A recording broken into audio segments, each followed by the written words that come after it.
صحیح. تو دوستوں کو انہوں نے ذکر کیا، انہوں نے کہا یہ اچھی بات ہے.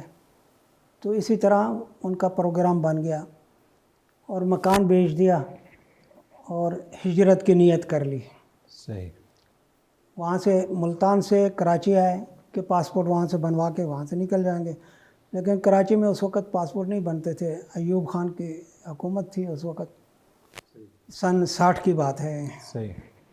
تو وہاں 3-4 مہینے تقریباً ایسے ہی سیدھے سادے تھے، کوئی اتنا وہ نہیں تھا، تو مزدوری کرتے تھے.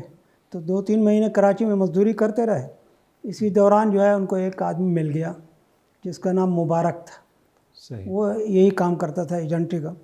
تو انہوں نے پاسپورٹ وغیرہ کا ذکر کیا. انہوں نے کہا میرے پاس آ جائیں، وہاں مکان لیں میرے پاس، اور وہ جب چیک کرنے آئیں گے تو میں ان کو کہوں گا یہ میرا پرانا یہ کرایہ دار ہے. تو والد صاحب کہتے ہیں ہم ادھر منتقل ہو گئے اس کے پاس.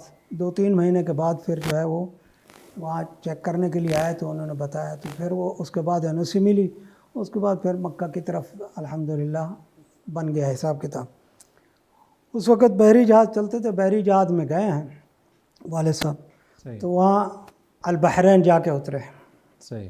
وہاں سے پھر لانچ سے الخبر، پھر اسی طرح ریاض.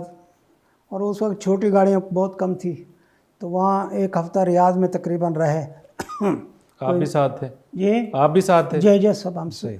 فیملی کے ساتھ ہی سب گئے تھے. صحیح. تقریباً 5 گھر تھے ہم لوگ فیملی، سب تقریباً وہ چلے گئے. اب وہاں جا کے ریاض میں رہے ایک ہفتہ. کوئی گاڑی نہیں ملتی، اتنے آدمی، کافی آدمی، بچے بھی تھے، سامان بھی تھا.